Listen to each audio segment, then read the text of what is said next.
So, Dr. Smith, usually we start this by saying in today's podcast, but today it's actually a virtual town hall. So, excited to do this again. This is actually our third Facebook Live. So, I think we're going to have some good conversations. Certainly hope so. Yeah. So, let me just kind of set the stage for this. So, again, this is our third Facebook Live event. We're calling this a town hall because, we had actually done a town hall, it seems like a lifetime ago now, prior to the closing. And you just want to talk, David, for a second, why the town hall in general. We did that with a lot of success last spring. You want to talk about why that's important? Certainly. We do want to have ongoing conversation with not only our parents, which we have a great deal, but also with the wider public. As you know, in board meetings, when we're not in a pandemic and not under executive order from the governor, we do have public comments, but we have a meeting that's held in the public, not necessarily a public meeting. I know that may be a fine distinction, Sure. but those are the kind of meetings that we're required to have by law. And then the board chooses to have public comment, but it's not really a give and take or question and answer. So that's why I look forward to having these opportunities in our town halls to engage more with our public. Well, sure. So with that being said, let me just kind of set the agenda for this evening. And again, we've been taking questions now for about the last 2 weeks. And certainly because of the nature of Facebook Live, people can continue to ask questions. And we'll be monitoring this for the next however long we're going to be here talking with one another. So we're going to go through some general questions first, and just really wanted to throw these out because people just dropped these in immediately when we first posted this. So they're somewhat of the random variety, but we'll go ahead and get those just to get the conversation started. And then we kind of have some segments then, and we'll introduce the people as they come in, some of our officials who are very knowledgeable about certain areas. So we'll bring them in. We're going to talk about just COVID-related questions. Obviously, that's what's on everyone's mind, so we're going to hit that out of the gate then. Then we're going to switch to kind of school protocols that were set in place. We've talked time and again about all the work that went into leading up to the start of this school year. Going to talk about athletics, always a pertinent and important popular topic. And then we'll come back just with some general questions. And again, I'm going to go through, Dr. Smith, with you questions that have been asked, but then we'll keep monitoring. And as people ask questions, we'll get to just as many as we can. A lot of them we know might be of the similar variety, so we'll kind of combine questions. Sure. So here we Sounds go. good. Let's just take a few questions of the general nature here. So first question out of the gate is, I appreciate Evsc having this forum, although I would have preferred to have had the discussion in person like we did at the town hall last year. And will you be doing more of these this school year? Great question. We'd love to be able to do that also. When we set this up, we were still under executive order from the governor. As you know, last week he lifted that from 4.5 to 5.0. But in thinking about how we can reach the widest audience, we had really good success with our Facebook Live before, and I think you actually have put together some data. Yeah, actually we do. We'll pull that up on the screen so we can take a look at it. There's Yes. some data. So if you want to go through that. Sure. Well, we realize that we certainly want to communicate where our stakeholders are at. We know so many of our parents and fellow community members are online on social media, so we do so much communicating that way. And schools do too. They also have social media pages, but definitely EVSC has a large following. We've got over 36,000 followers when you add the different ones. Over 24,000 of that's on Facebook. But you can see that, Facebook impressions, 6.2 million, and that's since last March 1st. So that's the number of people. Basically during the pandemic. Yes, right, exactly. So, we've seen a 235% increase in Facebook shares. And I won't go through every one of these, but as you can see, the upper right, I'll hit one more, and that's 474,600 Facebook video views. We do a lot of videos. You and I have had countless podcasts because we really want to get information to people, and people are very receptive and obviously are following that. So while we would love to be in person, and we plan on doing that here at some point in the future, for right now, we thought this would be a great way to reach our community. Absolutely. So we did invest in this technology when we knew and understood several years ago that this is how our parents basically communicate. And it was amazing when we had, I think, an hour and a half discussion on our reopening plans. That was a reach of 72,000 people. So we can communicate directly with our public, we can communicate directly with our parents and our students. And once again, this is the EVSC Facebook. You're not counting stats from individual school That's Facebooks correct. or how they communicate specifically with their individuals. Right, right. This format certainly has come in handy all the time, but especially, as you said, during this pandemic these last 6 months. Okay, again, these questions are of the random variety. So question number 2, we switch gears. How do you become a school bus driver? We have seen the videos that you've posted on Facebook, and it looks like something I might want to consider, and I am sure you would say we will sign you up. Please do, yes. The first step is really just to call our transportation department. They will then walk you through all the steps. First, clearly, is an interview, but then they truly do walk you through all the steps necessary to becoming a bus driver. And I would encourage anyone that loves kids and that would like to have an adventure to please do that. We have phenomenal bus drivers. They do a tremendous job. They are such an important part of our team. Absolutely, absolutely. So we would encourage anybody and everybody that's interested to contact us. And I'll throw out a couple of things about that. Certainly, you can go back here in the last few weeks. We've done those videos. You can actually hear some of our bus drivers talk. It was really exciting to hear them and how much they like their job. But it is what you could consider part-time work with full-time benefits. So I know that's a great advantage for people. And if you're scared of driving a large vehicle like that, we talked to several individuals who said once you get used to it and go through the training, it's really no different than driving your own car or truck. Well, I think what I would emphasize is you have training. So we don't just turn over the keys to the bus on day one. Sure. You know, we walk you through And that. we pay you during that training. Absolutely. So if you're interested, I'd encourage you to check it out. Okay. This is a question about we had some exciting news lately for really all families out there, and that is about all of a sudden the free lunch program. It said, why didn't we have this new free lunch program for all students in past years? That's a great question.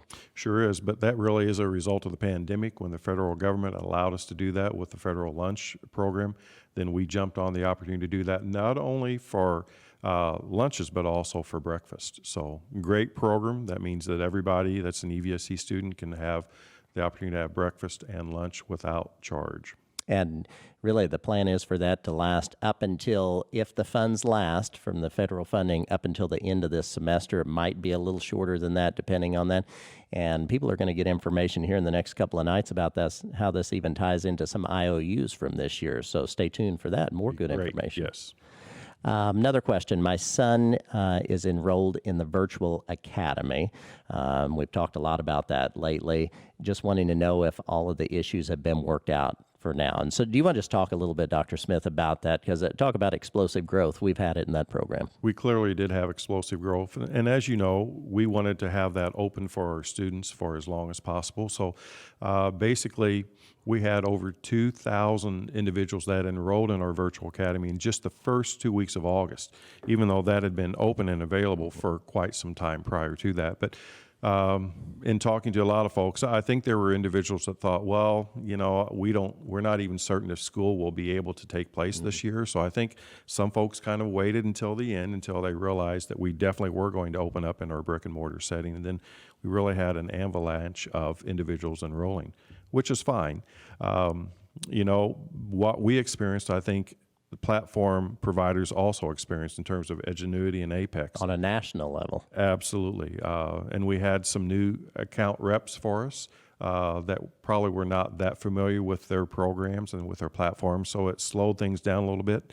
I am glad to say that things are much, much, much better, but part of a continuously improving organization is that you always try to make things better each successive day. So we continue to look at that and to see where we continue to have some issues, and we will continue to try to problem solve with our platform providers. And I did want to stress, too, in conversations I've had with staff at Virtual Academy and with the director, just a reminder for parents, please don't feel like if there are issues, any bumps in the road, your child's not falling behind. Because of the self-guided nature of this program, teachers are there. You're going to be caught up if you want to think about it that way. But it's not like you are falling behind a week or two. You're going to get through the program with flying colors. Great point. Okay. Last question, just of this general nature that came in. a little bit back to bus transportation. But we did something unique this summer, David, and that was we asked families to enroll for bus transportation. It's always been kind of a given in the past, but this year you had to enroll. You want to just talk to us about why did that have to be that way? Certainly. Well, with social distancing practices in place everywhere within the school setting, that also includes the bus. So in previous years, we could seat sometimes 3 to a seat on our buses, but we knew this year that we were not going to do that. It was also very evident that masks were going to be required when we were riding the bus. So we knew in essence that our capacity was limited. So that's why after a lot of discussion, we decided that it would be best for us to have an accurate count and an accurate portrayal of who is going to ride the bus. So that's why we ask individuals to enroll in that this year. And it has been very beneficial. As to whether or not we do that in subsequent years, I think the jury's still out on that a little bit. But we do know that our bus and our transportation department did in just a few short weeks what typically takes half a year to do. It really was a daunting task, and they did a phenomenal job at it. But, you know, I've heard it said many times that this is the most challenging time that we've ever seen in education. In my 40 years in education, I will certainly testify to that fact. But I also think that our folks, our teachers, custodians, food service, transportation, everybody has stepped up to the plate. Yes, this is the most challenging time we've ever seen in public education, but I am so thankful for the yeoman's efforts that everyone has made on behalf of students. So getting back to would we have individuals enroll in transportation next year, we'll see really how that shakes out for this year, what issues that created, and actually what issues that resolved for us. And again, just the work of getting through the waiting list and bringing that to such a minimal number, if any, really has been an extraordinary task. Yes. You know, while we're talking about buses, and just want to remind people again, because of the nature of this, it's Facebook Live, this town hall. So please, if you're listening, if you're watching on Facebook, drop in your question in the comments section. We're monitoring that. We've got a lot of questions people have done prior to this event, but we certainly are going to be monitoring. So if you have a question, throw it in there. We're going to try to get to it while we sit here and talk. Just want to put a plug in because several people just chimed in with this. Please remind people to please slow down and be cautious out there with school buses and with students walking and driving to school. You know, I've seen that. I think after you get into a routine, sometimes you become a little bit complacent.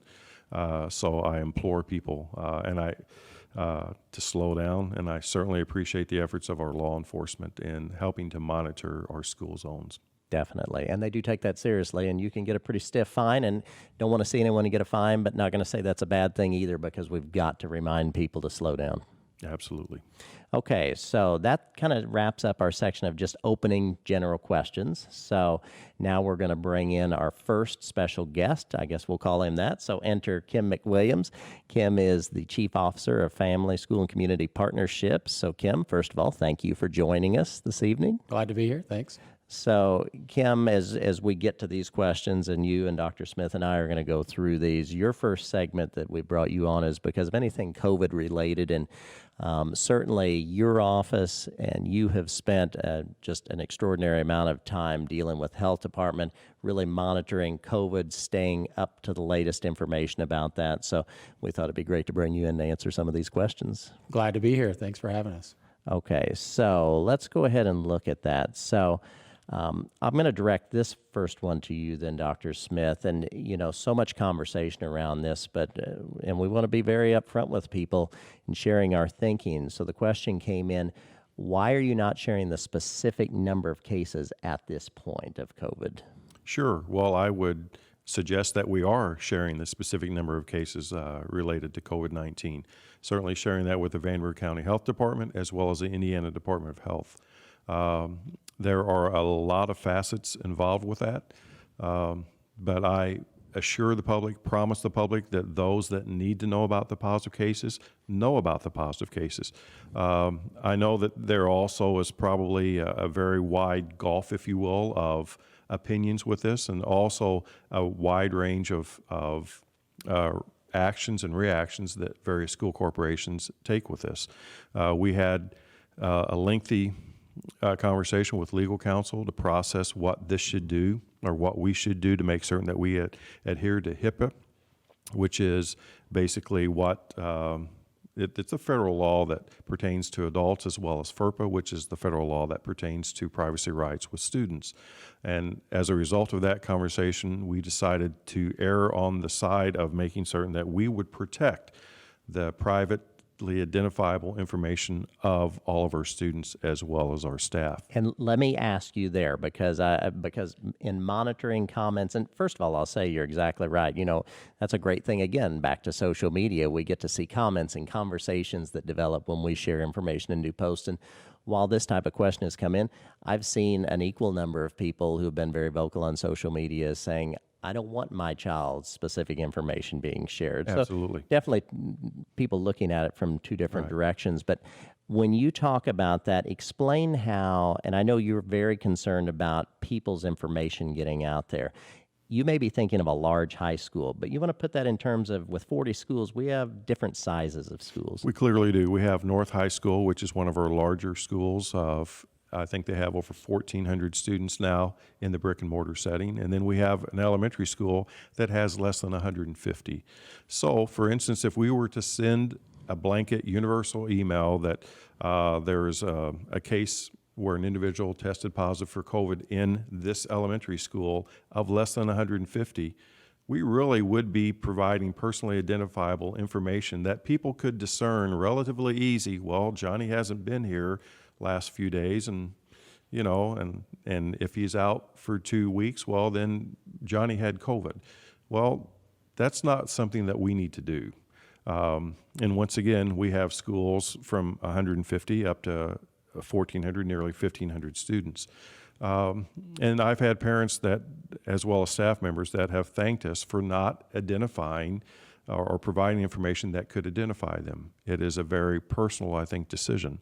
But conversely, when we've had individuals that have said, well, other schools have been sending out an email, how come you don't?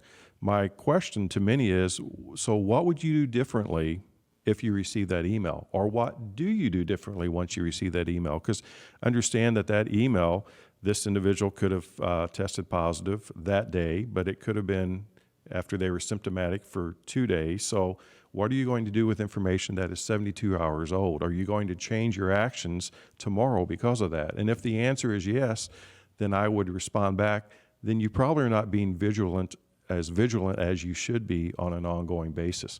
We've taken the approach that you need to assume, just as we do in flu season, that everybody has the flu. And specifically with COVID-19, when there are individuals that research will tell us that are walking around asymptomatic, so in other words, they have COVID-19, but they're not displaying any of the symptoms, you really, truly do need to assume that everybody is a potential carrier of COVID-19.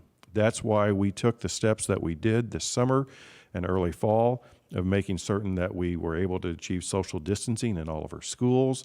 We moved an entire school so that we could move other grade levels into that school to adhere to social distancing practices. That's why that thorough and frequent hand washing is so important, as well as wearing masks. And then the deep cleaning and sanitizing that we do in our schools and on our buses. So that is one response. The other portion of that rather lengthy response is that we are reporting this and we are sharing the numbers with the Indiana Department of Health. We're not certain when, but we do believe that it could be as early as September the 30th that they will release the historical information that we provided to them all along. We've said all along that we're not a reporting agency. We'll leave that to the organizations that are. The Indiana Department of Health asked for the information of all of the schools. We understand that about 70% of the schools in Indiana have complied with that, even though there's no requirement. We certainly have. And I think people will be surprised at the number of cases that are out there that have been brought into the school setting in Evsc. Once again, I want to share with everybody that COVID-19 is in our community. And frankly, the concern I have right now is that there's an uptick in the number of cases that we are experiencing in our community. And it would not surprise me to go to level orange in the middle of the week. And what that is the Indiana Department of Health, then in order to help schools and communities make decisions, basically have provided tiers of the situations that all counties find themselves in. And it's specific to the county. So it would be the number of, or the positivity rate for that period of time, the number of cases, are they going up or down, and then what's the trend for the positivity rate. The Vanderbilt County was blue when at the onset, then it went to yellow, and I do believe that it may go to orange in the middle of this week. So there are recommendations that are associated with that. But once again, I implore Vanderbilt County residents, and if you live and or work in Vanderbilt County, please adhere to the mitigation strategies that keep COVID at bay. Well, and we've made no secret of the fact we want desperately to keep our schools open. You know, Right. we wanted to have viable options for families. We know that, I think right now it's at around 34 to 3,500 chose the virtual academy. That is fantastic that's working for those students. But 19,000 roughly thereabouts chose in-person instruction. But we need everyone's help. If we're going to stay open and Right. keep that going, we've got to have everyone, as you said, in the entire community doing what we need to do so that we can keep that happening. Yes, absolutely. I mean, we knew that it was going to come into the school setting. What we wanted to do was to do the very best of our ability, make certain that it did not spread within the school setting.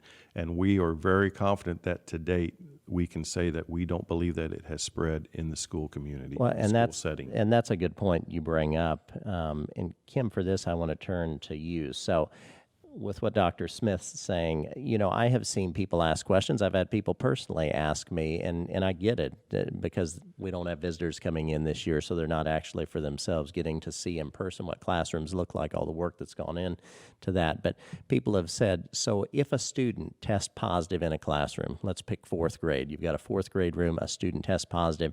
They said, how in the world do you not have to identify everyone in that room as a close contact? And I can see the question, but I know you've got a good answer for that. Yeah, we are always following the mitigation or the guidelines from the CDC and our Indiana Department of Health, like Dr. Smith put in place. Our social distancing and mitigation strategies that we've placed in our classrooms are just that. So the guidelines are the 6-15-48. Tell me about 615. And so when we talk about 6-15-48, what we mean by that is anyone that is within 6 feet of that fourth grader that you mentioned for greater than 15 minutes, face-to-face prolonged interaction, 48 hours prior to either the positive test date or 48 hours prior to those symptoms beginning. That's who would be deemed a close contact, not the entire classroom right off the bat, because in many of our classrooms, as Dr. Smith mentioned, we've moved entire schools to have those mitigation strategies in place in our classrooms. So most of our fourth grade classrooms in that situation you mentioned would be greater than 6 feet and for longer than 15 minutes a period of time. So then therefore there's no contact tracing per the guidance of the CDC and the Indiana Department of Health. And you mentioned Department of Health and CDC, and we say that time and again, but we truly do. The guidance comes from the CDC and Department of Health, and of course local health department, because the best practices they have determined to be the best practices to keep people safe in schools. That's what we're following. Yeah, we're going to go right up with them, and along with the constant communication with them, as well as our local health department as well. Okay. Dave, it's interesting, we're monitoring comments that are coming in and questions here since this is Facebook Live. And once again, it's interesting. We see people on both sides of the issue. Some are saying, why are you still don't understand? Are you tiptoeing around Sure. data, that type of thing? Some people saying that makes perfect sense. Please don't share information. So it really, this is a topic that can cause some controversy with people. But once again, I think there's an assumption that we don't communicate with anybody. We communicate daily with the Indiana Department of Health as well as Vanderbilt County Health Department. And I would subscribe to you that the Indiana State Department of Health agrees with us in terms of that personally identified information, because they're going to suppress any cases of a student, of a teacher or a staff member in an individual school that has 5 or fewer cases, because they don't want to be in jeopardy of releasing that personally identifiable information. And let me stop you there just to explain a little further. So again, you're talking about the state dashboard. And Kim, I know your office is on weekly calls. You really do think there's a chance it could be as early as this week, correct, that the state dashboard includes school data? That's a possibility, yes. At the last meeting that they had, they said possibly September 30th that they would release it, that they already have in place right now with the dashboard that Dr. Smith alluded to with the color coding system, as well as the long-term care facilities. That's right, because it will be kind of similar in the way that is presented in that. But when this information is released, you're going to see historical data is what we're understanding. And so you're going to be able to see that information. And certainly we're participating just as we've said we would the entire Absolutely. time. And trust me, I would love to have released certain information. I know that there are individuals that think that because school started, that's why there's been an uptick of COVID-19 in Vanderbilt County. I don't agree with that Because you've really been monitoring the data. we monitor the data. Back on August the 10th, the age range from 0 to 19, 13.3% of the COVID cases in Vanderbilt County were in that age band of 0 to 19. Labor Day, 3 weeks after school was in session by us and by the diocese and private schools in Vanderbilt County, that rate in that age band stayed the same at 13.3. But all of us that have been monitoring COVID-19 in Vanderbilt County know that after Labor Day, things have upticked greatly. So I would surmise that, once again, we talked about a little bit of complacence when in the school zones with drivers. I think there's also some complacence in Vanderbilt County with all of us that I understand that wearing masks They call is it COVID tiring. fatigue was a term I saw Right. recently. And I also understand that there's a natural tendency to congregate together and thinking that the mask will prevent. The mask doesn't prevent. The mask is just another mitigation strategy. So I'm imploring people, please stay at least 6 feet away from each other for 15 minutes or greater. Please wear your mask. Please frequent, thorough hand washing. All those strategies that we know that I understand COVID fatigue, but please, that's what it's going to take. Sure. Nobody likes it, but we've got to Right. keep doing the right thing if we want to see these numbers come down. I did want to come back to you, Kim, for clarification. We had someone ask, tell me a little bit more about how does contact tracing work? You use that term. I think David did as well. So what is it we're talking about when we have a situation where we go into our school COVID teams are trained to do contact tracing? What do I mean by that? Yeah, so each one of our schools determine who would be part of their COVID-19 teams, led by their administrator, of course, and then whoever else they deemed part of that group. And so they would go through the classroom and once I'll go back to your initial example of that fourth grader, they would go with that fourth grade teacher that fourth grade student was in, whether it be the gyms, rotations, that homeroom teacher, where they Wherever might have been in the cafeteria, all learning spaces. throughout the school day, and really ask, and said, hey, this student, list them by name so they know who they're talking about. Was anyone, going back to the term 6-15-48, was anyone within 6 feet of this fourth grader for greater than 15 minutes, 48 hours prior to this date, whatever date that is? And if so, then that person then is a close contact. And if not, then there are no close contacts in particular person. Same on our buses. We're going back and making sure that we're identifying anyone that could have possibly been a close contact within that 6-15-48 time frame. Because again, the notion being if someone tests positive, obviously they need to quarantine. But if we think there's a close contact where you've been exposed, we also want that student in a quarantine situation because it's all about stopping the spread. Yep, to slow that spread and to help that mitigation slow. And really what we found in many of our close contacts then are out and they're able to provide the remote learning wherever they need to. And they're able to come back after their quarantine period of 14 days as being a close contact. Did I see you wanted to add something? Well, just certainly want to applaud our staff for continuing to maintain social distancing as well as our students. Not every school, I think, is as blessed as we are in Evsc. There are a number of schools outside of Evsc that I don't think could have or have been able to adhere to that social distancing practice. And I think that's why every once in a while you see that there are a number of individuals that are found to be in close contact. And you've seen it with your own eyes. You've done a lot of school visits this school year. That's not a disparaging comment on any other school because, as I said, this is the most challenging time we've ever faced in education. And everyone is doing the very best they can. But once again, I applaud our staff and our students and our families, understanding that it's important to stop the spread. And you do that with those mitigation strategies. And certainly our commitment, I know all the ongoing conversations you have that we all have, we are going to continue as we learn additional strategies, information, we're going to put things in place because we've got to keep working on this. And as well as things have gone in terms of the work that's happened, if there's new information, we're going to utilize it. Absolutely. And we also err on the side of caution because if there's a possibility a possibility that you were close contact, then we're going to ask that you remain at home. So we had two follow-up questions here that just came in, Dr. Smith. So you mentioned level orange, and so I know you're going to refer people to the Indiana Department of Health's website, but do you just want to say again, you alluded to the fact it won't surprise you if Vandenberg County is in orange soon. What are we talking about again there? Well, once again, that would be from a variety of factors: positivity rate, the trend, as well as positive cases per 100,000 in that particular county. So you have blue, yellow, orange, and red, I think, are the four levels. If we were to go to red, the recommendation, once again, this is the recommendation, but the recommendation would be that grade schools continue in person, and then the strong recommendation for hybrid learning for middle and high school students. Once again, we look at our attendance rate within Evsc, and last week on Monday, the absenteeism rate was actually higher than it was on Friday. We actually declined by 0.99% from Monday to Friday. So that means we had more people in attendance on Friday than we did Monday, which I was surprised at, frankly, but that's why you look at data. Right. You don't form Which an you're opinion. doing on a daily basis. Absolutely.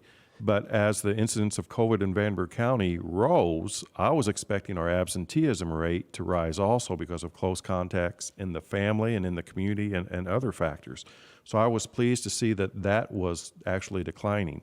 We also look at the parameter of 20% absenteeism, and that's when we have to report to the Indiana Department of Health as well as IDOE, and we don't have any schools that were close to that. We are looking at schools that saw an increase of absenteeism of 1% or greater, certainly being very mindful of that. Also, as Kim is in daily contact with the Vandenberg County Health Department, if they have concerns about specific schools, I know that conversation is being held.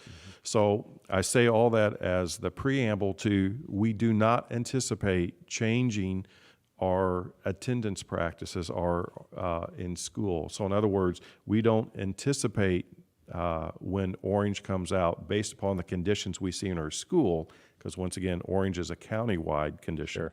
But within our schools, we would anticipate everyone still attending school every day, adhering to those social distancing practices. But I would also ask, just as we do during inclement weather season, that parents have an alternative plan in place. Right. Once again, the recommendation is for elementary kids to continue to go, and I think that's for obvious reasons, basically because it is so disruptive when kids have to be at home and they need supervision from their parents. With working parents. Absolutely. So that's why we did everything we possibly could to get kids in school and, most importantly, to keep them in school. If we are required then to do some kind of hybrid instruction, that would mean, for instance, in a hybrid mode, if we have a few schools or even our entire school system, perhaps what we did with the soft opening, where we would have half of the alphabet go perhaps for 2 days while everyone else is then learning through that synchronous or remote instruction. Then we would have perhaps the other half of the alphabet go on days 3 and 4 and then reverse that. So they would be the other half, the first half of the alphabet would be learning in their. And I think what you're describing there, Right. David, is possible scenarios. Possible Not scenarios, ready to right. do them today or Right. tomorrow. We're monitoring the data on a daily basis, including a deep dive. And Kim, I know your office is constantly looking at the data, but you are as well. Right. But I think what you're describing is we've got to have options. Should we? Well, in fact, we just got a question. So, and I think I get this. People are asking for an exact number, almost like an exact amount of snow, if you would, before making a decision. How high does the county positivity have to be before going remote? Great question, and I would love to have a specific answer, but it is, as many things during COVID, it's not that simple. So we look to see, for instance, is this a phenomenon that's happening in a certain zip code? Is it a result of 1 or 2 incidents where there was a large party or something that was going on where social distancing wasn't being practiced? So we could track that back to a certain event. And we would look at spread within the school setting. Right now, we don't see that at all. But I also want the public to know that I'm on COVID-19 calls every Tuesday and Friday with the health department as well as with the 2 major hospitals in Vandenberg County. These are things that we discussed, and I'm also so thrilled with the leadership of St. Vincent as well as Deaconess, because I can pick up the phone anytime and talk, Which you've done many which times. I clearly do, as well as Dr. Spear with the health department, and pick their brain and say, what do you think? What's it trending? What concerns do you have? What can we do differently? I know Dr. Spear has said repeatedly that large gatherings make him very nervous. So EVSC volunteered this week to go down from the 750 attendees at our varsity football games down to 500. So that's 250 on each side, 250 on the visitor side, 250 on the home stand side. And asking the health department, why are you concerned more about that number in terms of instead of a percentage? Because we have some very large football stadiums, and they said anytime you have a crowd gather, that increases the potential spread for COVID-19. That's why they are fixed on that number. And we are going to err on the side of caution. And I desperately want to continue to have spectators in the stands, but that's not a given any more than it's given that we continue with athletics, or any more that it's given that we continue with in-person You instruction. cannot take anything for granted this year. Definitely cannot. And I think it's been interesting to see, I alluded to the fact you've done so many school visits, and you've seen all the great things happening in our schools.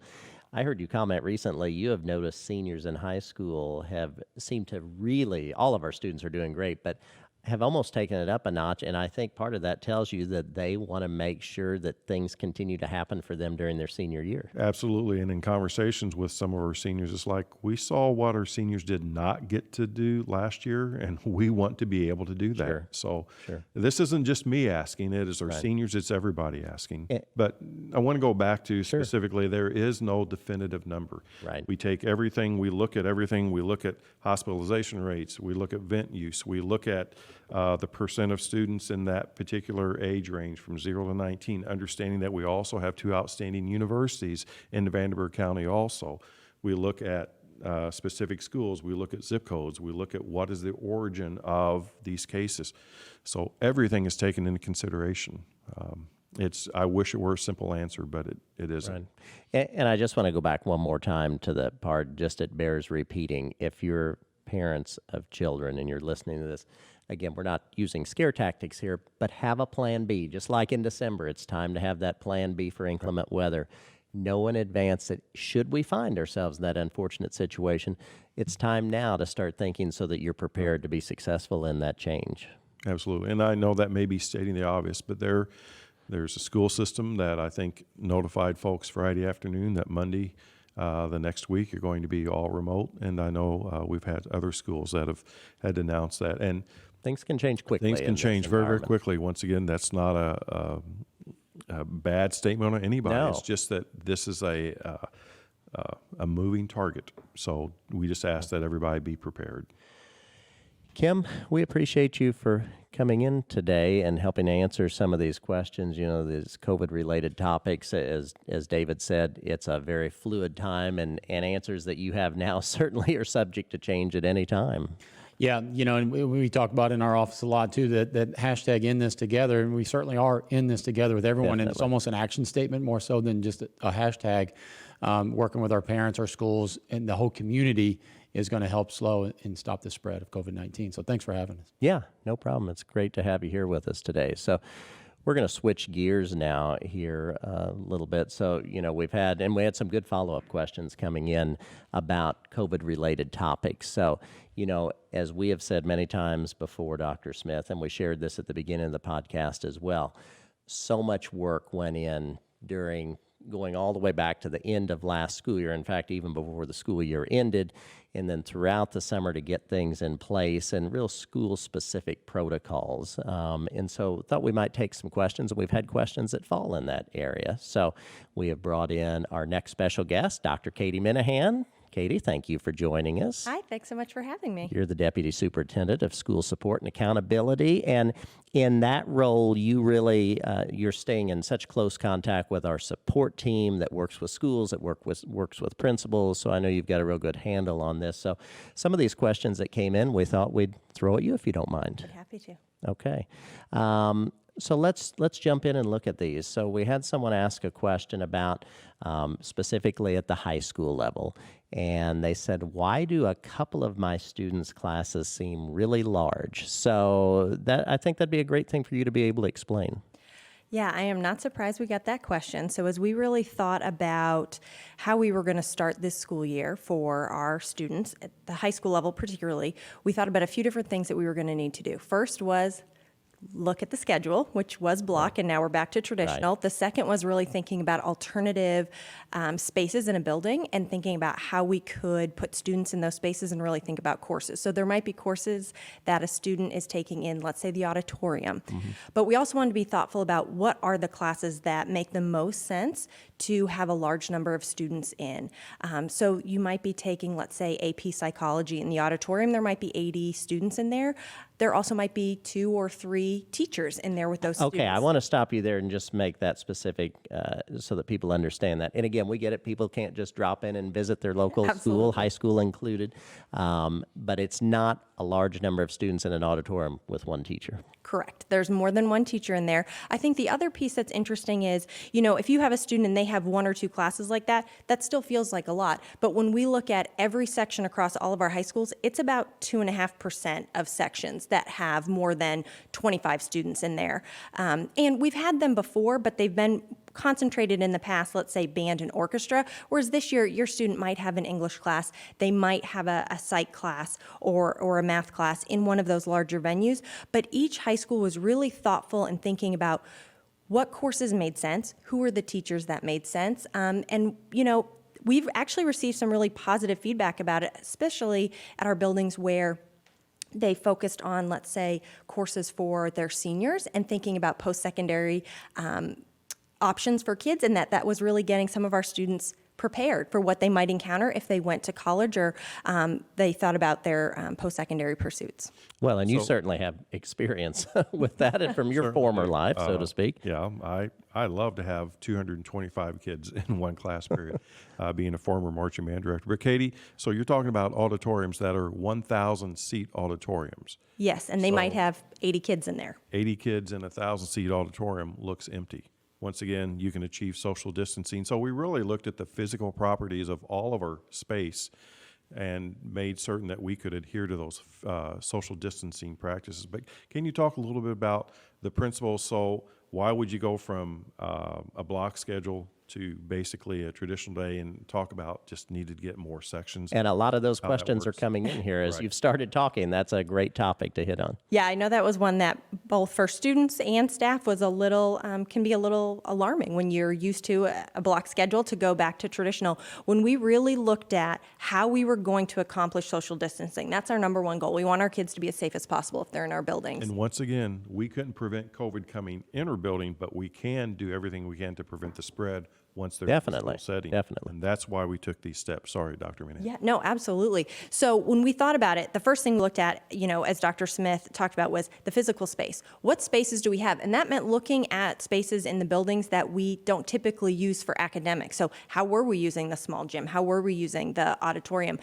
But then we also had to look at the actual number of sections, because if you're used to having all of your science classes run with 36 students in there, and now the most that we can fit is 25 for kids to be socially distant, that is actually not going to work as you play out a schedule. So then we said, okay, well, what would happen if we went back to a traditional schedule that allowed us to have more sections? Teachers could teach an additional section each. As we looked at that, that was really going to be one of the critical factors in allowing us to be socially distant and run a high school schedule.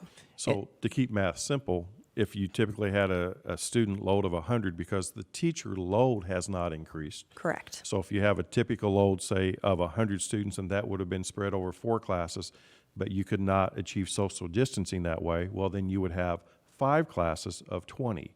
So how do you get an additional class or additional sections? You basically provide another period throughout the school day. And that was a rationale of going to block into a traditional day. And we can see why there's questions, but anybody who's Sure. ever worked in a high school and been responsible for putting a high school schedule together, it is somewhat like a large, complicated puzzle, which Yes. really does take a lot of skill set to put that together. But I know we've had questions come in now earlier saying, and again, I just want to emphasize the part about the social distancing, saying if you had fewer classes, but now you have more classes, aren't you exposed to more kids? But again, you're going to say social distancing, right?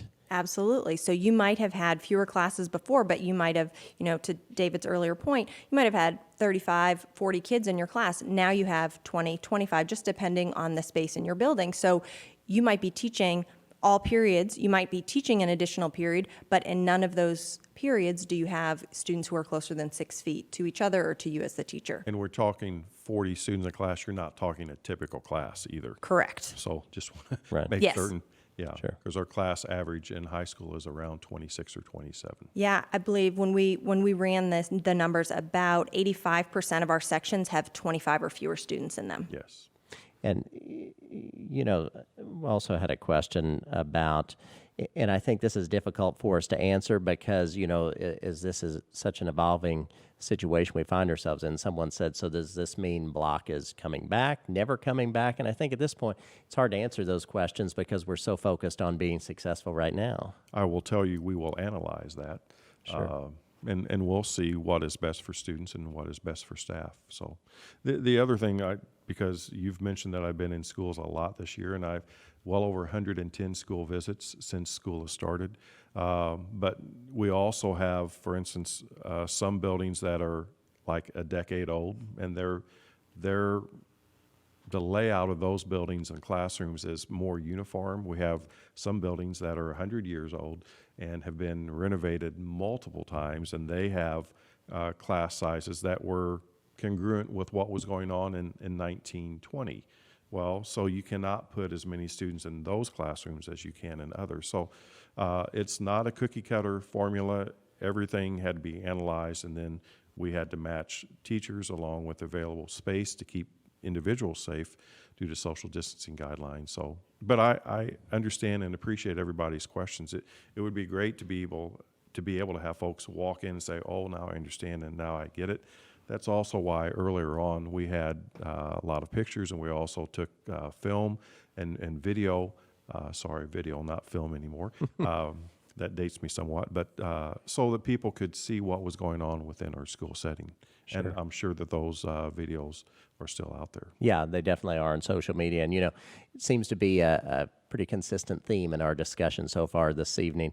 There is no one answer approach that impacts our entire school district. Really, whatever the topic is, it's unique based on the school, the grade level, the setting, which adds to the challenge of it, which is why we're so appreciative of the hard work everyone's put in. Absolutely. A couple of other questions, then I'll turn back to you, Dr. Minihan, for these. So I think Dr. Smith alluded to this earlier quickly, but let's hit it again.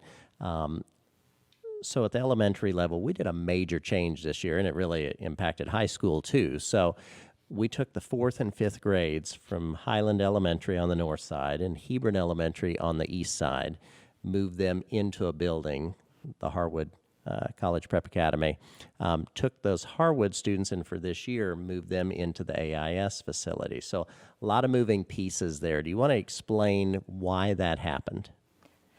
Absolutely. So social distancing was one of the critical factors we were looking at when we spent an inordinate amount of time this summer looking at each of our buildings to see where we thought there was potentially problematic places in terms of getting our kids distant. And Highland and Hebron were two of our elementary schools. They have high enrollments. They have a finite set of square footage in those buildings. And we knew even with some students going to virtual academy, we were not going to be able to get all the students in those buildings to be socially distant, and that was concerning to us.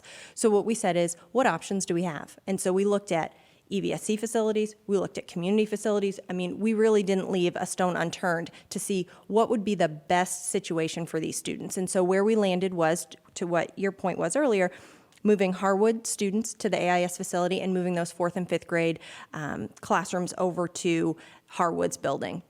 And so that was not something we entered into lightly. That makes a big difference for kids who are used to the facility that they're in, for parents who are used to, their drop off and pick up for their students. So certainly did not want to minimize the change that was. But in order to think about safety and mitigation, we really knew we needed to get kids socially distanced. So that meant in both Highland and Hebron, your K through 3 students have more space. You're able to be socially distant in those buildings, and the 4th and 5th graders at Harwood are able to be socially distant there as well. And there's been a lot of positive feedback about how that's going. We've heard from students, we've heard from families really liking that 4th and 5th grade kind of intermediate school where they have that, and just that the facility has been really a joy to be in for those students.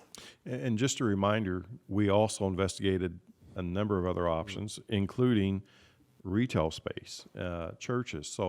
But we also looked at making certain that we could have a safe, secure environment. So when we put all the pros and cons out there, it made the most sense to keep our students in an EVSC facility because it's already built to certain standards. We already knew how the HVAC system worked, and that exchange of airflow at least 30% every hour, had the security system, the camera, all those things that were very, very important, as well as if we could not have made that social distancing work by doing this move, then the other alternative was to go to a hybrid situation for those elementary schools. So that would have meant, I think, a definite hardship for parents because students would not have been in attendance every day at those elementary schools, and that was not something that we wanted to impose on our parents.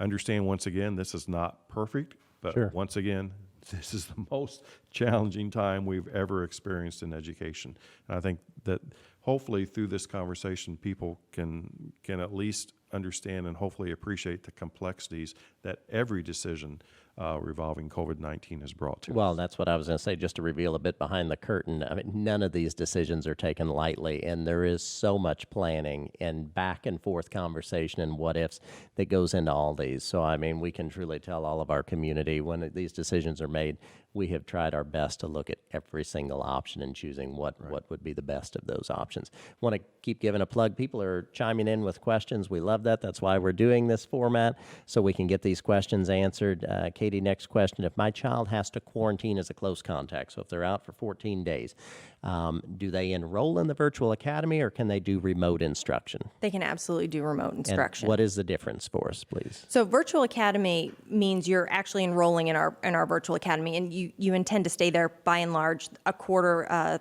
semester or the entire year. For a lot of families, that's their plan for this year. Remote instruction, we do have some students who are in long-term remote who are doing that for a longer period of time, but it was originally the idea came about because thinking about our students who were going to be quarantined, they were going to be isolated, they were going to be out of their building for a couple of weeks, and that's hard for students to miss that much instruction. So when a family contacts their school and lets them know that their child may be tested positive or lets them know that they were a close contact and they're going to be out, what they'll do is they will enroll them in remote instruction. And so a remote teacher, our teachers who are focused on remote instruction will reach out to that student and that family. They'll have synchronous instruction. There'll be support from that teacher until they go back to their classroom. There are also some teachers who are clearly, if you're a classroom teacher, you're really committed to your students and ensuring that they're successful. So we also have our classroom teachers who are reaching out to their students who are going to be out of their classroom for Especially at the an extended middle period and of time. high school level, correct? Absolutely. If you're in middle and high school, you can be streaming right along with your classmates and not missing a beat. That's what's Really just from home. Absolutely. You're just turning on your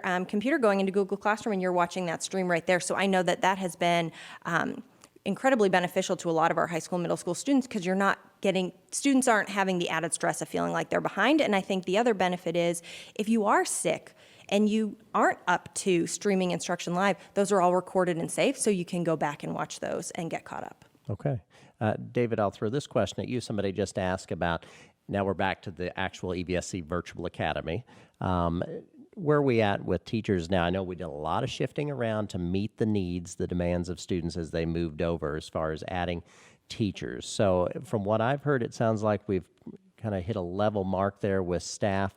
Is that the case? This parent is asking, are they hiring more teachers, or are the teachers they have going to keep running the program for now as we know it? Well, once again, no answer is simple, Sure. but at the last count, I think we only had about 100 to 120 students from outside of EVSC that actually are attending our EVSC Virtual Academy. So why is that important? That's important because then we have to take the resource that we had allocated to our brick and mortar settings and reallocate some of that resource to where students went, which is really not dissimilar to what we do on an annual basis every fall.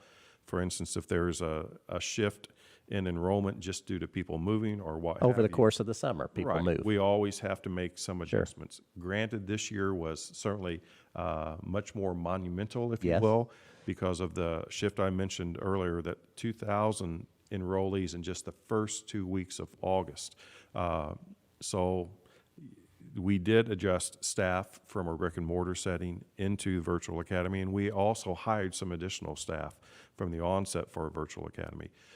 So we are monitoring that every day with our directors of school support, along with our principals, as well as coming together in a weekly meeting to process where we are, also to bring in HR in the picture. We will continue to make adjustments as we can, but it is also understanding that we have one virtual academy and 40 brick and mortar settings. So that, once again, as people can understand, you multiply 40 buildings times grade levels, and that's 200 different configurations in each of for our buildings. So one virtual academy can go into 200 different settings in our brick and mortar settings and grade levels when you look at that combination together. So the short answer is we continue to monitor that, and we will make changes when necessary, but it is not an instantaneous move. Sure.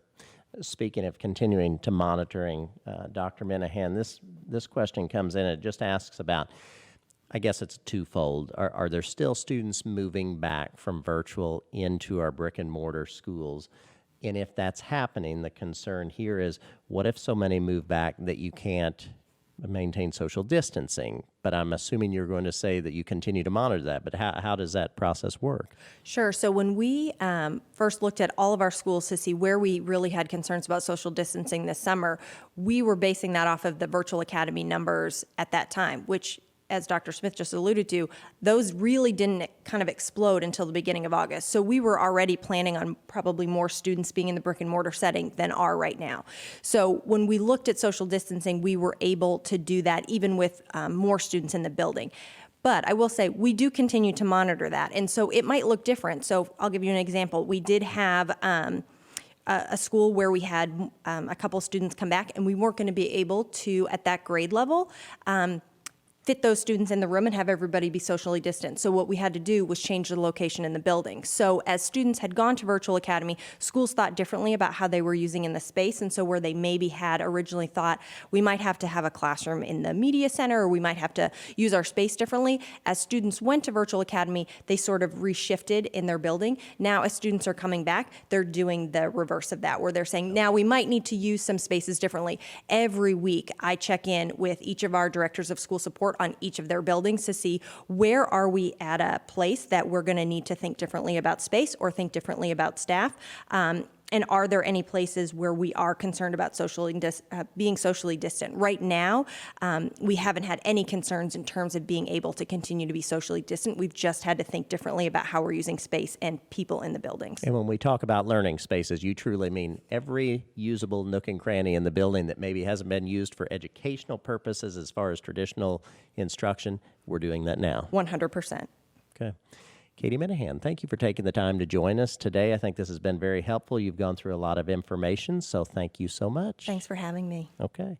So now we're going to transition Dr. Smith out of COVID-related topics and school protocol-related topics, and we're going to transition into athletics, obviously a very popular topic, and I think it's very important for us to be able to say so much work went into athletic planning this year, and so far, knock on wood, things have been very successful. So it's an exciting topic that I know generates a lot of interest. So we're going to welcome Mr. Andy Owen, who is our Evsc Director of Athletics. So Andy, thank you so much for taking the time to come in.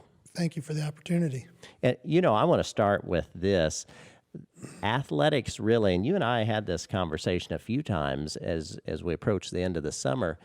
Athletics almost set the tone in terms of the planning and the preparation, because you were bringing in student athletes as conditioning and as practices started leading up to the fall sports season before classes started. Absolutely. Take a lot of pride in what our coaches and our student athletes and their families were able to do this summer. As we returned to athletics in July, it was a lot about educating our families and our students and our coaches, and then communicating a plan of how we were going to go about doing this. The goal switched from trying to win your first game to just trying to remain with the season and a safe return to school. So extremely proud of the actions of all of our coaches, our students, and our families. Well, let me ask you this, Coach Owen. Then one of the first questions that came in when we posted this was somebody who was very positive, saying they have a student athlete in their house. Things seem to be going so well. They said, what has been done to make athletics a success so far? You know, the work of of many. Collaboration between the health department, the Evsc, medical leaders here in the community. I think that collaboration is where it started. And then I think the responsibility that our student athletes took on after our coaches educated them on what needed to be done and how it needed to be done, having a plan. But I think the communication between the coaches, the athletes, and their families was of most important. And then following and staying up to date with the most up-to-date guidelines given to us by the CDC and make sure we're practicing those.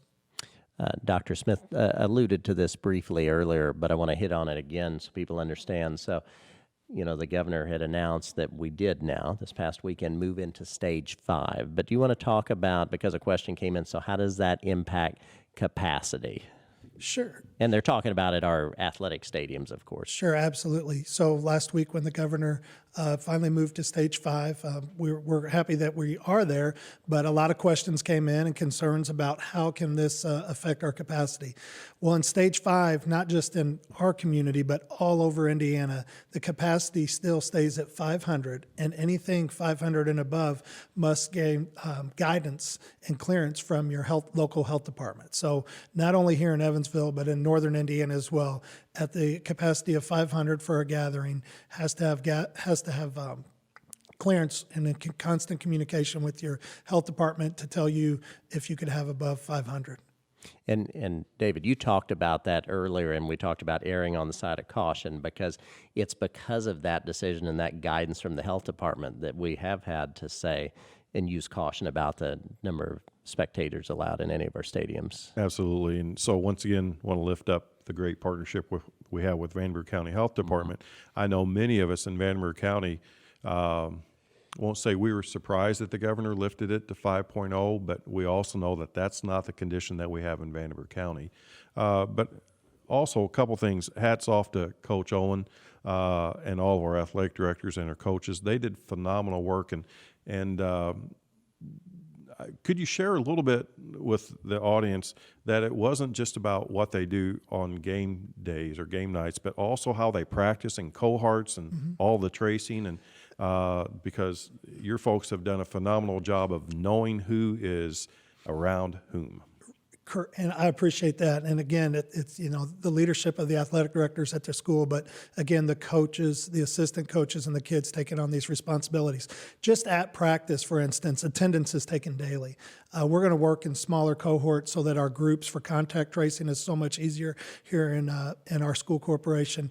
Our groups might just be position specific, or it could be age groups, or it could be, but the groups are going to be smaller. So you're working with maybe 2, 3, 4, 5 kids instead of a large group, random rotating. You're going to stay with your group. I think that's really helped us to continue to play the game the safe way and keep kids in our school. So the contact tracing, the small cohorts, the number of kids getting into the locker room at once. It's not your typical practice where all kids get ready and get dressed in the locker room. We might be rotating as a class or offense or defense, sophomores, juniors, seniors, rotating in and out. The emphasis on wearing masks, and not just our athletes doing that in practice, but also championing that in the community, because we've learned a lot of these COVID cases might be coming from extracurricular activities other than our sports. So maybe activities at the mall, at the movies, social gatherings, and those type of things. So what we've taken and trying to do with our coaches in practice, we're trying to take and have these student athletes champion outside of the practice as well. As well as seating charts on the bus when they travel to and from games. Those are things that we didn't used to do, but now it has really helped us tremendously. And there have been a couple incidents where we've had close contacts within a team, but it has not been when the team has been practicing or when they've been on the field. It's, getting together maybe Over for the supper weekend. before or after, right. Right. So that's where I said, you need to continue to keep that vigilance up, and please, please, please don't become complacent. And we know our athletes want to play, our coaches want to play, our parents want to see their sons and daughters play. So I think that's a big part of the success, the protocols that have been put in place, the hard work, but our kids want to keep playing. Absolutely. The kids are the leaders, not only on the field, but in the classrooms and in the community. Outstanding efforts by them. The times that Dr. Smith mentions that I believe that we can get better in some of these cases are not on the practice field or in the locker room. It's pregame, watching the game as a group of friends, socializing in the bleachers prior to a varsity game or a freshman group before the Cub game, those type of things, soccer games, in between games.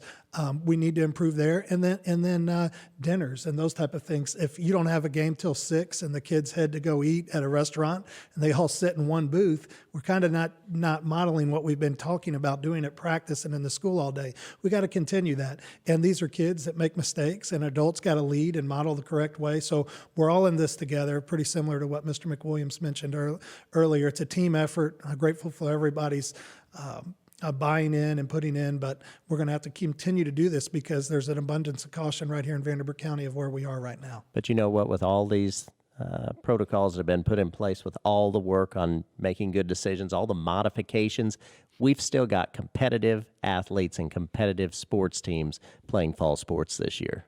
Yes, we do. We're not letting our foot off the gas on being successful. We've changed the way that we practice. We've become smarter in that because we're educated in that and what it takes to prepare our team, but to do it the safe way and the right way. But really proud of the efforts from all of our schools. Not only our high school athletics are going, but grades 6th, 7th, and 8th are going in middle school athletics, and those kids need that as well. It's not about winning the game. It's part of being on a team, preparing you for later in life, the relationships built, the lessons learned. I feel that athletics, and not only athletics, but our extracurriculars. Proud of the band. Their contests were canceled, but look at them out there putting in so many hours going about it the right way. And those student athletes and the leaders in that are doing the exact same things that you're going to see in the arts and the theater and all that.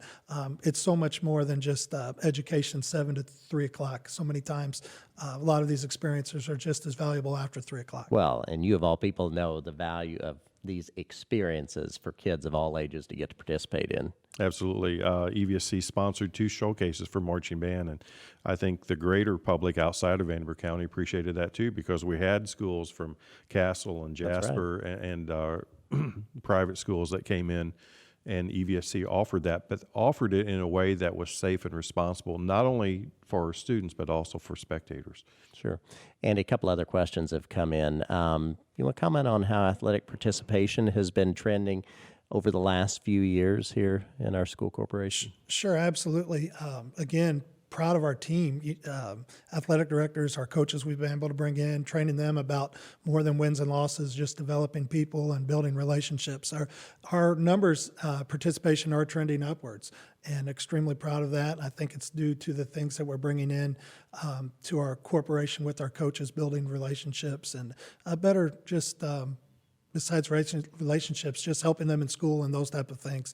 So this year with COVID, I was a little concerned to see how many kids and their families would want to be out and actually participate, but our numbers stayed exactly steady. We were about the same amount of numbers of fall participants that we were last year. Another question that came in, can you talk about senior night, homecoming events during the pandemic? It's unique, but you want to comment on that? Absolutely. Very proud, again, not only of our coaches and athletes, but our administrators, our principals have put so much work in. And football season is much more than just the Friday football players on the field, the marching band, the cheerleaders, senior night honoring all your fall sport athletes at a football game, and also homecoming. That's a big part of the high school experience. And I'm very proud to report that all of our senior athletes have been honored this fall. And homecoming is starting, and we hope to finish. If we can do what we need to do as a community and continue to follow all the precautions and the guidance, we think that we can finish this season, and we'll have homecomings in all 5 of our EVSC schools this fall. Somebody just left a comment, not a question, but I thought it made a lot of sense. this individual happened to be Dawn, said, mask up, wash your hands, social distance. We want to be in school, and we want a basketball season coming up. And yes, it can be done. So, Dawn, thank you. I thought that was well said. Thought you'd appreciate that, Dr. Smith. And if Forever and Gambling were here, he would say, amen. Yes, indeed.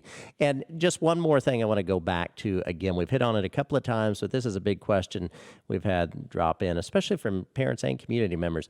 Again, we would love nothing more than to pack our high school stadiums like we always do for football or for any events that take place in our gyms too. But you want to comment again about why that's not possible in the current environment, Dr. Well, Smith? it isn't possible. And once again, appreciate the collaboration we have with the Vanderbilt County Health Department. And they've been with us going all the way back to graduation. So, you know, everybody would like to not have the pandemic, but frankly, Pandemic this is where fatigue again, this COVID is where we fatigue. find ourselves. So we're going to provide activities that we can, as long as we can do so in a safe manner for our students, for our staff, and for our spectators alike.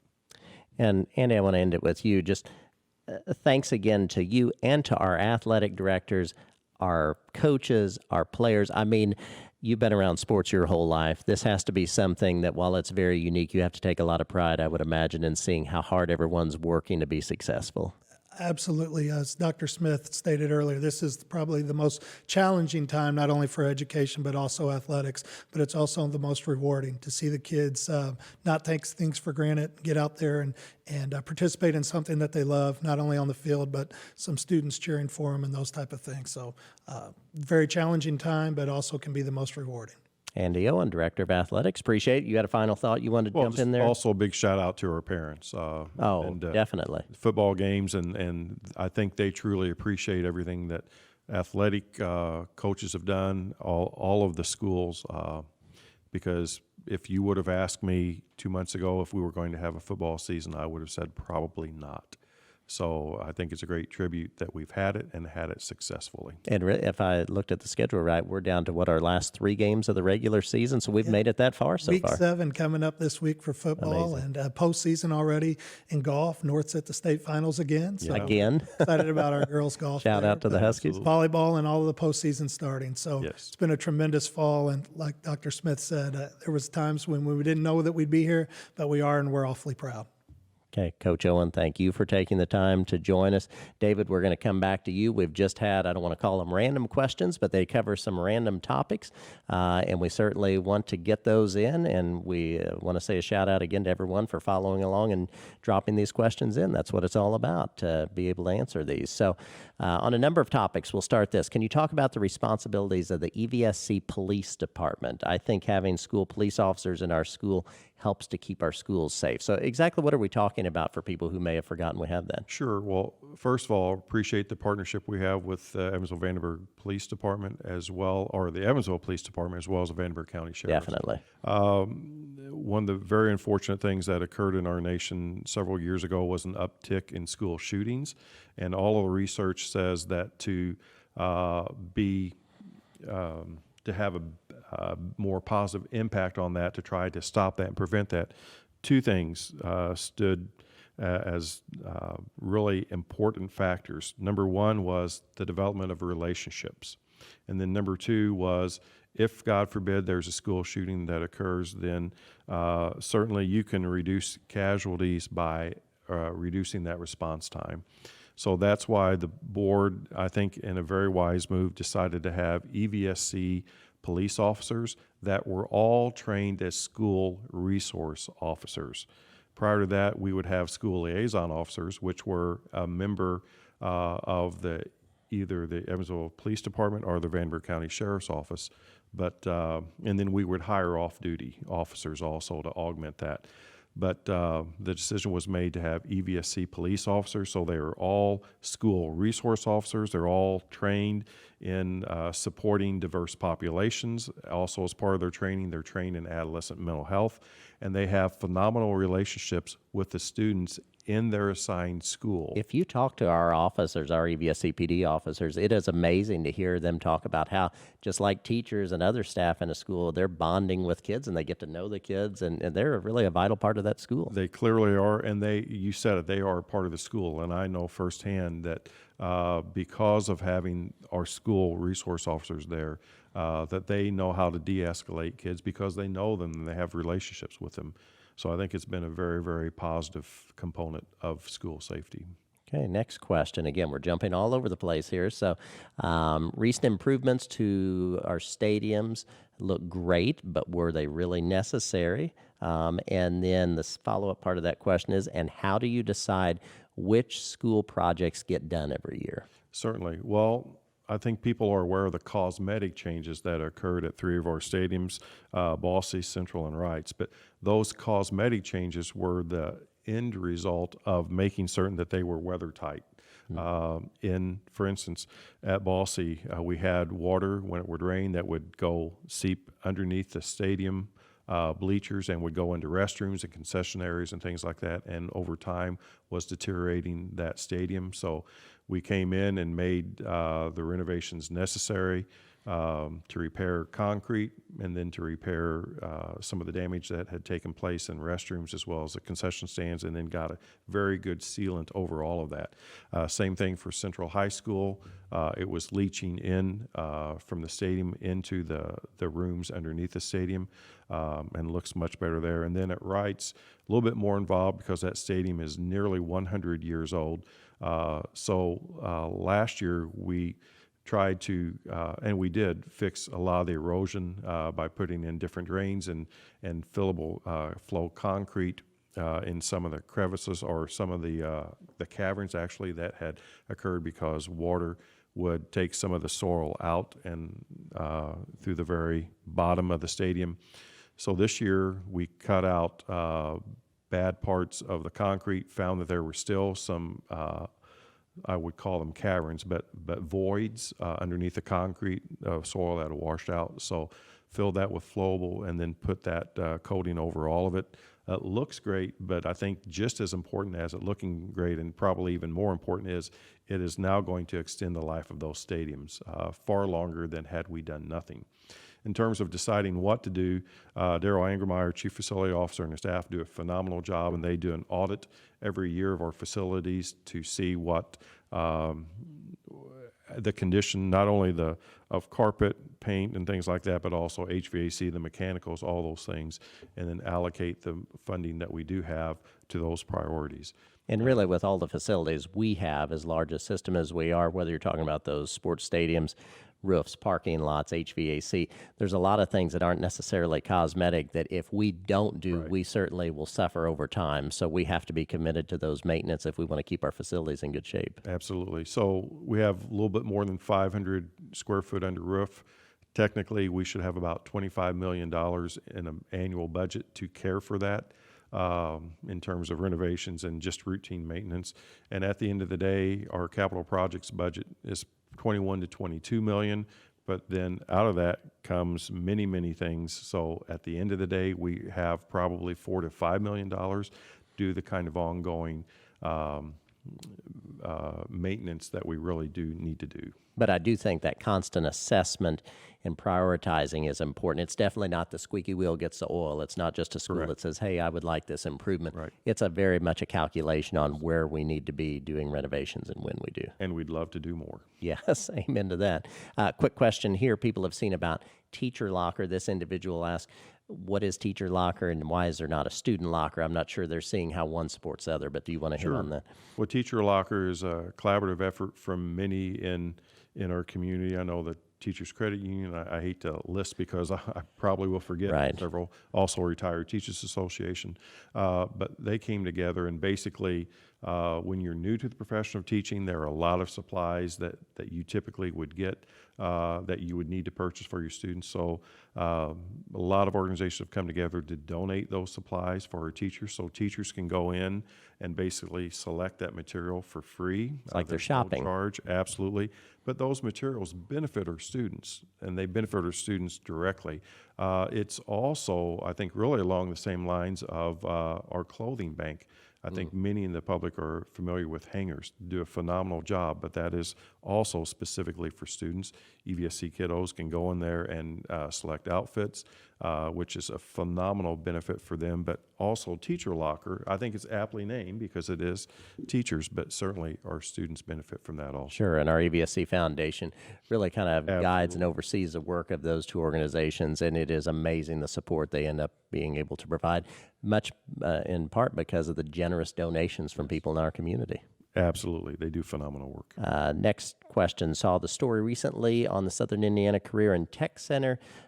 Is this a school for students who are going into the trades after high school, or are there other opportunities? Well, I would say yes, but not only. Certainly, we value the trades, and we need skilled professionals to go into the trades, but it also is an outstanding school to train one to become an engineer, to become an architect, robotics, medical profession. So if you're interested in that, or those areas that require some post-secondary training, be it a certificate or baccalaureate or master's or beyond, Career and Tech Center is a phenomenal opportunity for all of our kids. It really is. For people who haven't been in there, it is an amazing facility with opportunities for just all kinds of programs, some you would never think of. Correct. Quick question here about what about Wi-Fi access for students who may have to stay home for quarantine, for maybe some families that might not be able to have the financial means to afford that? Yes, well, a couple things. First of all, we have 500 hotspots, so we are able to provide those for students and their families. But additionally, if we were, and that's a big, big, big if we are to go all remote again, hopefully it will not be under the same conditions that we had from the onset of the pandemic. And if you will recall, there's a stay-at-home order. So typically where our students during an inclement weather day would have access to free Wi-Fi, like restaurants or the library or other venues, hopefully those will still remain open. But we have the 500 hotspots. We also have what we're calling bus routers. So we've plotted out where we have perhaps voids in internet connectivity in our community with our families. So we could basically take a bus with one of those big bus hotspots and then gain access for our students there for internet, as well as we've also learned how to tweak internet access within our brick and mortar settings so that it will penetrate outside the walls. So technically, our students and families could be in the parking lot of our facilities and still have access to internet. So it's a variety of options. Once again, there's not a one-size-fits-all. But I do appreciate the work that our IT department has put together, as well as our students and our staff and our schools, knowing who needs some assistance, and then we'll work to make certain that each individual has the access that they need.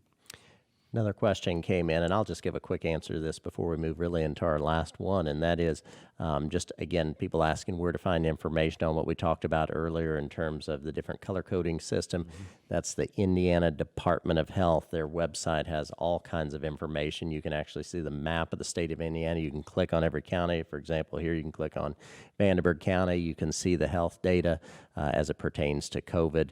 I definitely recommend that site for anyone who has questions about where we're at in terms of data. Absolutely. And understand that that is one source of data that we utilize, as well as specific data from our hospitals and Vanderburgh County Health Department. Okay. And then the last question, a couple of individuals have reached out, and I think a couple may be teachers, a couple may be parents who normally work closely with supporting teachers, volunteering, that type of thing. What do you say as a longtime educator, Dr. Smith, it's really to all of our staff, but they were asking about teachers, just how to deal with the stress of working and trying to be successful in making sure that they're doing everything for every one of their students during these trying times. So what advice would you give to teachers with that? Well, once again, I'll say this. This is the most challenging time that we've ever seen in education. And I'll say this in a way, and I hope people understand my heart, but sometimes teachers are their own worst enemies. I really, truly want teachers, they impose so much stress on themselves. Because they want to do perfect for every Absolutely. child, and that's what we love about them. Absolutely. So as conditions change, priorities change. The priority this year for us in the EVSC was to first and foremost to be able to have our kids in a brick and mortar setting with our incredibly talented teachers and staff. Priority number one. Once that is accomplished, then the priority is to be able to stay there. And I know that we've gotten much more adept at offering remote instruction, but that is no substitute for an individual being able to be in a classroom with his or her teacher every day. So teachers, I've seen this time and time again. Please do not put additional stress on yourself. Please take time for yourself. Things that were priorities for us last year are not priorities for us this year in a pandemic. The priority for us this year in this pandemic is to make certain that our students and our staff are safe and that we are attentive to their well-being. So please listen to the principals, because we've tried to make certain that they will assure our teachers that to take care of yourself, first of all. We've also tried to relax some of the requirements. So we're trying to balance the requirements that we have in law, for instance, for evaluations.